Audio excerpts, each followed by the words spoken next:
जय श्री कृष्णा। मेरे प्रिय श्रोताओं, कल की कथा में हमने देखा कि कैसे रणभूमि के बीचों बीच विश्व का महानतम योद्धा अर्जुन अपने मोह में फंसकर शस्त्र त्याग देता है। अर्जुन की आंखों में आंसू हैं, हृदय कांप रहा है और बुद्धि भ्रमित हो गई है। श्रोताओं, अक्सर हमारे जीवन में भी ऐसा मोड़ आता है जब हमें लगता है कि सब खत्म हो गया है, हम सही और गलत का निर्णय नहीं ले पाते। आज की कथा वहीं से शुरू होती है, जहां से अंधकार छटना शुरू होता है और ज्ञान का सूर्य उदय होता है। अर्जुन रथ के पिछले भाग में बैठकर रो रहे हैं। वे कहते हैं, हे मधुसूदन, मैं युद्ध नहीं करूंगा, मेरे हाथ कांप रहे हैं। लेकिन फिर उन्हें एहसास होता है कि वे खुद इस उलझन से बाहर नहीं निकल सकते। तब अर्जुन वह बात कहते हैं जो हर भक्त को अपने ईश्वर से कहनी चाहिए। हे कृष्ण, मैं अपनी कमजोरी के कारण भ्रमित हूँ। मुझे नहीं पता मेरा कल्याण किसमें है। मैं आपका शिष्य हूँ और आपकी शरण में हूँ। मुझे शिक्षा दीजिए। विचार कीजिए, जब तक अर्जुन सखा अर्थात दोस्त थे, कृष्ण चुप थे। जैसे ही अर्जुन शिष्य बने, कृष्ण ने गुरु का स्थान ले लिया।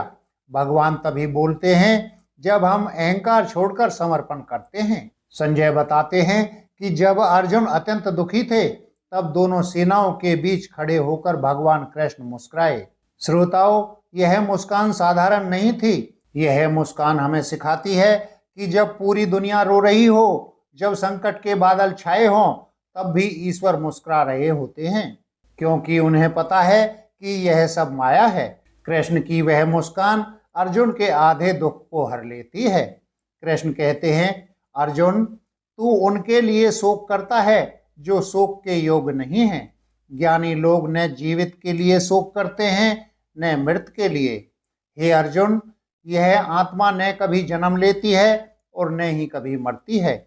यह अजन्मा है, नित्य है और सनातन है।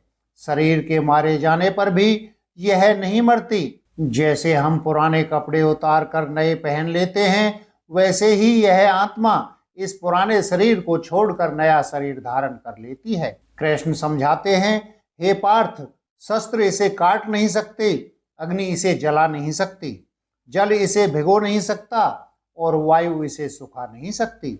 हम शरीर नहीं, आत्मा हैं। हमारे दुख इसलिए हैं क्योंकि हम खुद को शरीर मान लेते हैं।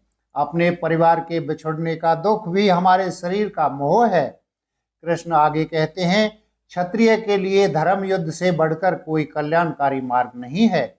यदि तू युद्ध करेगा और मारा गया तो स्वर्ग प्राप्त करेगा, और यदि जीत गया तो पृथ्वी का राज भोगेगा। इसलिए हे कुंती पुत्र, युद्ध के लिए निश्चय करके खड़ा हो जा। अपने कर्तव्य से भागना कायरता है, धर्म नहीं। लोग अक्सर आलस या डर को शांति का नाम दे देते हैं। कृष्ण इसी भ्रम को तोड़ते हैं। भक्तों, आज हमने जाना कि मृत्यु एक झूठ है और आत्मा ही सत्य है। लेकिन अर्जुन के मन में अभी भी एक सवाल है, हे कृष्ण, वह व्यक्ति कैसा होता है जिसकी बुद्धि शिथिर हो गई हो? वह कैसे बैठता है, कैसे चलता है? शिथिर बुद्धि बनने का वह अद्भुत रहस्य हम कल के भाग में जानेंगे। आज का मंत्र है, मैं शरीर नहीं, मैं अविनाशी आत्मा हूँ। इस विचार के साथ आज विश्राम कीजिए। बोलिए द्वारकाधीश भगवान की जय। प्रिय भक्तजनों, हम आशा करते हैं कि ये कथा आपको पसंद आ रही होगी। कृपया हमारे चैनल को सब्सक्राइब करें और वीडियो को अपने दोस्तों के साथ शेयर करें। कथा सुनने के लिए बहुत बहुत धन्यवाद।